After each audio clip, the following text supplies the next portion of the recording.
আমাদের ইসলামের সবচাইতে শ্রেষ্ঠ খলিফা, বীর পুরুষ, মহানায়ক, তার নাম কি বলতে পারে? ওমর ফারুক রাদিয়াল্লাহু তাআলা আনহু। নামাজ কাকে বলে আমি একটা এক্সাম্পল দিচ্ছি হাদিস থেকে। একদিন তার কাছে, ওমরের কাছে একজন যুবক আসছে, তার নাম হচ্ছে আবু লুলু আল মাজুসি, আগুনের উপাসক। এসে বলছে, ওমর, আমার যে মালিক আছে সে প্রত্যেকদিন আমার কাছে 6 দিরহাম চার্জ করে, আমি এটা দিতে পারি না, বড্ড কষ্ট হয়ে যায়, তুমি একটু কথাবার্তা বলে এটা কমায় দাও, আমি আজ থেকে 2 দিরহাম চার্জ দিব।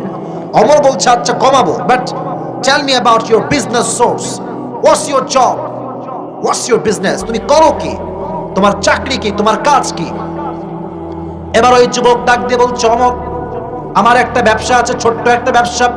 আমার ব্যবসা হচ্ছে আমি প্রত্যেকদিন খঞ্জর বানাই, চাকু। খঞ্জরটা কেমন? Look at my right hand, এটাও ছুরি, এটাও ছুরি, মাঝখানে হচ্ছে মাকবাদাতুহু ফি ওয়াসাতি, হ্যান্ডেলটা হচ্ছে মাঝখানে, দুই পাশেই ধারালো ছুরি।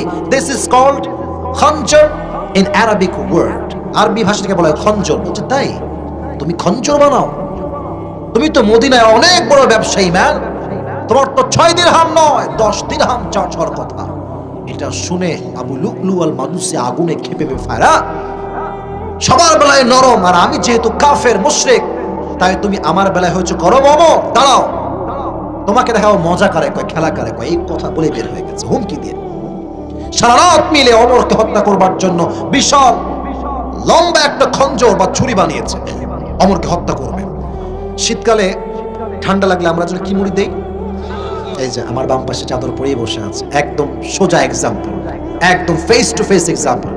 চাদরটা দেখবেন, আচ্ছা রুমালটা এই টিস্যুটা হাতে নেই, মেয়েরা যখন নেকাব পরে এমনি পড়ে না, এই যে একদম এই বরাবর, তাই না? আমার মাও পড়ে এই বরাবর পড়ে, আর উপর থেকে এইটা যখন আসে একদম ভ্রু বরাবর, মানে পুরো ফেসটা কভারড বাই হিজাব অর নেকাব, হোয়াটএভার ইউ সে। তো আবু লুলু আল মাজুসি এটা বড় লম্বা চাদর নিয়েছে, হাদিসটা প্র্যাকটিক্যালি বোঝাচ্ছি তাই একটু অঙ্গভঙ্গি বেশি করছি।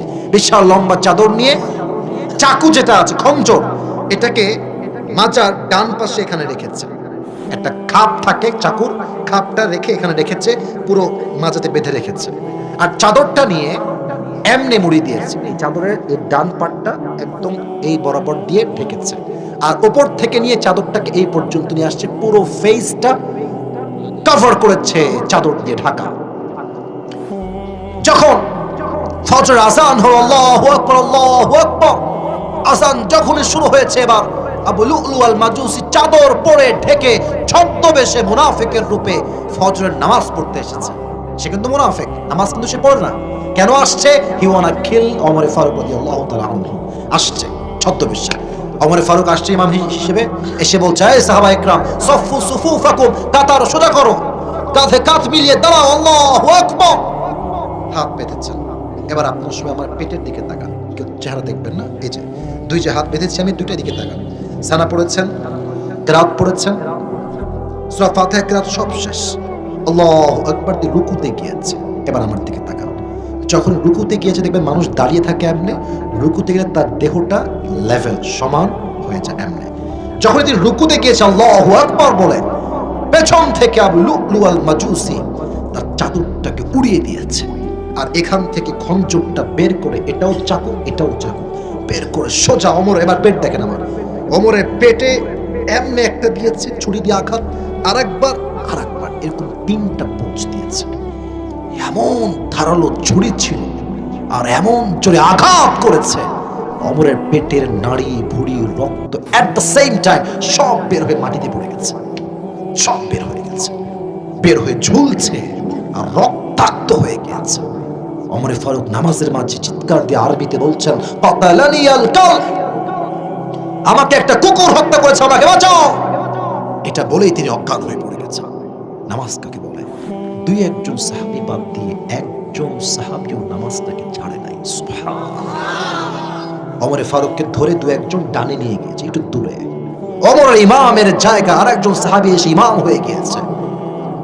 এবার রাষ্ট্রের সব ডাক্তাররা দৌড় দিয়ে আসছে, ওমরকে বাঁচাও, Omar is going to die, মারা যাচ্ছে, ওমরকে বাঁচাও বাঁচাও। সব ডাক্তাররা জড়ো হয়ে গেছে ওমরের কাছে। এবার তারা এসে ওমরের কাঁধে হাত দিয়ে এমনি উঠিয়েছে, ওমরকে পানি পান করাবে। আমি পানিটা দেখাচ্ছি, এমনি যখন পানি দিয়েছে মুখ দিয়ে, পানিটা গেছে, গলা দিয়ে যাচ্ছে, পেট এই মুখ দিয়ে গিয়ে পুরো পেট যেহেতু কাটা, পানিটা পেটের কাছে গিয়ে পুরো পেট কেটে সব পানিগুলো বের হয়ে যাচ্ছে। দুধ দাও, দুধ নিয়ে আসছে, দুধ যখন মুখে দিয়েছে, দুধটা ঢুকছে, বুক দিয়ে ঢুকে পুরো পেট কেটে সব দুধ বের হয়ে যাচ্ছে। এই দৃশ্য দেখে ডাক্তাররা বলছে, উই আর সো সরি, আমাদের দ্বারা সম্ভব না, ও শেষ, ওনাকে বাঁচানো মনে হয় আর সম্ভব হবে না। হঠাৎ করে তিনি চোখটা খুলেছেন, জ্ঞানে আসছেন, হুশে আসছেন, সেন্সে আসছেন। চোখটা একদম ছোট্ট, কিচ্ছু দেখতে পাচ্ছেন না, একদম রক্ত বের হয়েছে। তো ওভার ব্লিডিং হলে মানুষের চোখের যে পাওয়ারটা থাকে এটা অটোমেটিকলি কমে যায়। যারা ডাক্তারি পড়াশোনা করেছেন তারা আরো আমার সাথে ভালো বুঝবেন।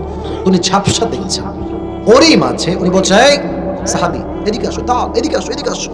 সে দৌড় দিয়ে আসছে, ইয়া ওমর, ইয়া খলিফাতুল মুসলিমিন, কি বলবেন বলেন। বলছে, তোমার কানটা আমার মুখের কাছে নিয়ে আসো। সে কানটা বাড়িয়েছে শোনার জন্য কি বলে। ওমরে ফারুক জীবনের শেষ মুহূর্তে নাড়ি ভুড়ি রক্ত সব বের হয়ে গেছে। উনি চাইলে সন্তানের কথা বলতে পারতেন, বাবার কথা বলতে পারতেন, সম্পত্তির কথা বলতে পারতেন, আর তিনি কিচ্ছু বলেন না। ওর কানে কানে বলছে, এই আসল্লান নাস, আসল্লান নাস, আসল্লান নাস। আচ্ছা, আমি যেই নামাজের ইমাম ছিলাম, আমার অজ্ঞান হওয়ার পরে তোমরা সবাই কি সে নামাজটা আদায় করেছিলে? Last word. This is the last word that Umar has pronounced at the time of death. যখন সে মারা যাবে, same time উনি একটা কথাই বললেন, আসল্লান নাস, have they performed the salatul fajr? পড়েছে তোমরা নামাজটা? তো উনি এটা শুনে কেঁপে উঠেছে যে এই মানুষটা কোন অবস্থায় কি বলছে। উনি বলছে, জি জি, নাম নাম, আমরা পড়েছি। এই কথা শুনে ওমর ফারুক ওই অবস্থাতে খুশিতে আত্মহারা হয়ে একটা মুচকি হাসি দিলেন আর বললেন, মাশাআল্লাহ, অনেক ভালো কাজ তোমরা করেছো। এই জামাত তো সেই জামাত যেই জামাতকে কায়েম করবার জন্য উহুদের ময়দানে আমার নবীর রক্ত শহীদ হয়েছে। ঠিক কিনা বলেন যুবক ভাইরা? রক্ত ছড়িয়েছে আমার নবীজি, দান্দার মোবারক শহীদ হয়েছে, হাজার হাজার সাহাবী জীবন দিয়েছে এই জামাতের জন্য, এই নামাজের জন্য। উনি খুশি হয়ে কালেমা পড়তে পড়তে আল্লাহর রাস্তায় শহীদ হয়ে গেলেন। সুবহানাল্লাহ পড়বেন না আপনারা? এটা হচ্ছে নামাজ। আপনারা সবাই মিজানুর রহমান আজহারীর নাম শুনছেন না? ওনার একজন সম্পর্কে নানা হয়, শেষের দিকে আছে তাই কথাগুলো নর্মালি বলছি। ওনার নানার নাম হচ্ছে গোলাম সরওয়ার সাইদি হুজুর, নাম শুনছেন? উনি কিন্তু মারা গেছেন, করোনা ভাইরাসের পরে মারা গেছেন। ওনাকে আল্লাহ জান্নাতুল ফেরদাউসের উচ্চ মাকাম নসিব করুন, পড়া আমিন। উনি ওনার বক্তব্যে একটা কথা রিপিট আফটার রিপিট করতেন। আমি জাস্ট ওনার ডায়লগ বা ওনার কথাটা এখানে কোট করছি, এটা আমার কথা উনি বলতেন, হাদিস থেকে বলতেন। উনি বারবার বলতেন, এটা আমার কানে এখনো বারবার বারবার বাজে। করোনার সময় এমন কোনো মানুষ নেই বাংলাদেশে যে ওনার এই বাক্যটা শুনে নেই। উনি বলতেন, নামাজ নাই যার, ঈমান নাই তার। নামাজ নাই যার, মুসলিম হিসেবে পরিচয় দেওয়ার কোনো অধিকার নাই তার। ঠিক কিনা বলছো বাবা? নামাজই হচ্ছে মুসলমানের সবচেয়ে বড় পরিচয়। এজন্য পরকালের জীবনে প্রথম হিসাব হবে, আউয়ালু মা ইউহাসাবু বিহিল আবদু ইয়াউমাল কিয়ামাতি আস-সালাত। প্রথম হিসাবটাই হবে নামাজ নিয়ে। আল্লাহ প্রত্যেকটা কালিয়াকুরের যুবককে, মুরব্বীকে, মাকে, বোনকে 5 ওয়াক্ত নামাজি যুবক হিসেবে, বান্দা হিসেবে, বান্দি হিসেবে কবুল করুন। সকলে মন করে পড়া আমিন। 2 নাম্বার বিষয় শেষ, 3 নাম্বারটা বলছি, প্লিজ কেউ এইবার ডান বাম হবেন না। 3 নাম্বারটা একদমই সংক্ষেপ, জাস্ট বলবো, আয়াত বলবো, ট্রান্সলেশন বলবো, দেন শেষ হয়ে যাবে। 3 number, if you believe in life of hereafter, then you must have to believe in 2 things. Number 1 is paradise, number 2 is hellfire. কিয়ামতের দিবসে হিসাবের পরে গ্রুপ হবে 2টা। কয়টা বলেন না, শেষ কথাগুলো কয়টা কয়টা কয়টা? দলিল কি? ফারিকুন ফিল জান্নাতি ওয়া ফারিকুন ফিস Saeed. On the day of judgment, one group will enter in the paradise and another group, that means second group, will enter in the hellfire. কিয়ামতের দিবসে দল হবে 2টা, এক দল যাবে জান্নাতে আর এক দল যাবে। আমরা কি হতে চাই, জাহান্নামী না জান্নাতি? পেছনের লোকরা কিন্তু কথা কন নাই আপনারা। আমি কিন্তু এটা মনের আকাঙ্ক্ষা জিজ্ঞেস করছি, আমরা সবাই জান্নাতি হতে চাই না জাহান্নামী? জান্নাতি হতে চাই। আল্লাহ তাআলা বলছেন সূরাতুল হাশর লা ইয়াস্তাওয়ি আসহাবুন নারি ওয়া আসহাবুল জান্নাহ, আসহাবুল জান্নাতি হুমুল Faizun. Allah has said very clearly in this ayah, the people of paradise and the people of hellfire, they are not equal ever. The people of paradise gain the ultimate success in their lives. যারা জান্নাতি আর যারা জাহান্নামী তারা কখনো সমান হতে পারে না। যারাই জান্নাতি তারাই তাদের জীবনে সর্বোচ্চ সফলতা অর্জন করেছে। সুবহানাল্লাহ পড়ে সবাই। এজন্য আল্লাহ আমাদের সবাইকে জান্নাতি মানুষ হিসেবে কবুল করুন। সকলে পড়ুন আমিন। আর 2 নম্বর গ্রুপটা হবে জাহান্নামীদের গ্রুপ। এই জাহান্নামটা কেমন হবে শেষ আয়াত বলছি, 30 নম্বর পারা সূরাতুন নাবা। Allah says in this ayah, inna jahannama kanat mirsada. The hellfire is look like a big boat. এই জাহান্নাম হবে বিশাল বিশাল লম্বা একটা ঘাটির মতো। লিতাগিনা মাআবা, for the transgressors a place of return. যারা বেনামাজি হবে, সুদখোর হবে, ঘুষখোর হবে, তাদের জন্য এই জাহান্নামকে প্রিপেয়ার করে রেখেছে একজন। তিনি কে? টাইম লিমিটেশন কতটুকু হবে, কতদিন আমরা থাকবো? নেক্সট আয়াত, লাবিথিনা ফিহা আহকাবা। The people of hellfire, they will live in the hellfire for age. জাহান্নামীরা যুগের পরে যুগ জাহান্নামে বসবাস করবে। খাবার কেমন হবে? লা ইয়াযুকুনা ফিহা বারদাও ওয়ালা শারাবা। আল্লাহ খাবার দাও, we are so hungry, দাও খাবার। খাবার দেওয়া হবে কি? যাকুর, কাঁটাযুক্ত খাবার। এই খাবারের চতুর্পাশে থাকবে লম্বা লম্বা কাঁটা। যখন মুখে দিবে তার জিহ্বাটা কেটে যাবে, ফুটা হয়ে যাবে। যখন ভেতরে ঢুকাবে এক একটা কাঁটা এতটা ধারালো হবে, গলার রগ, চামড়া, গোশত সব ছিঁড়ে যাবে। কতটা ভয়ঙ্কর হবে একটু ভেবে না, একটু ফিল করেন মুরব্বী আব্বা জান না যুবক ভাইরা। এবার সে বলবে, আল্লাহ আমাকে পানি দাও, I'm so thirsty, I'm so thirsty, I need water, আমাকে পানি দাও। একটা পানি দেওয়া হবে ছোট্ট পাত্রে করে। পানিটা কেমন হবে?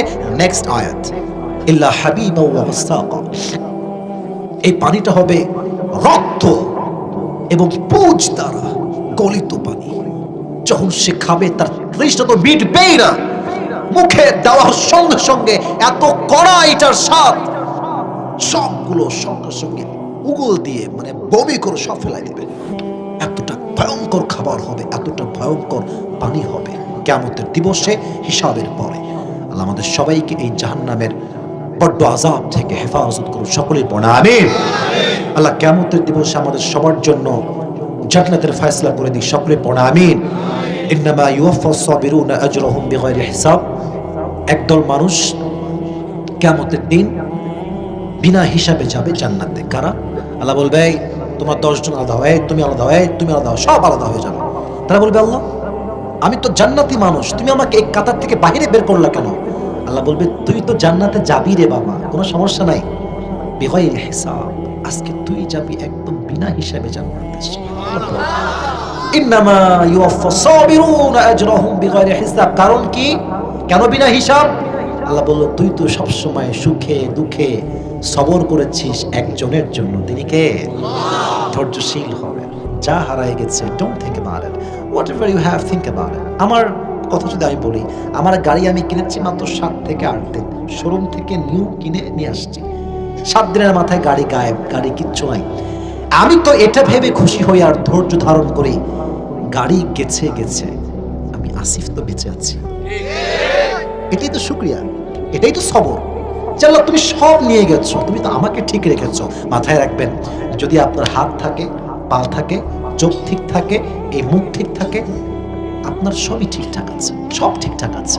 এখন বাকি থাকলো হুজুর টাকা নাই, বিশাল বড় গাড়ি নাই, বিশাল বড় বাড়ি নাই, সুন্দরী একটা বউ নাই, এইটা নাই, আইফোন নাই, R15 নাই।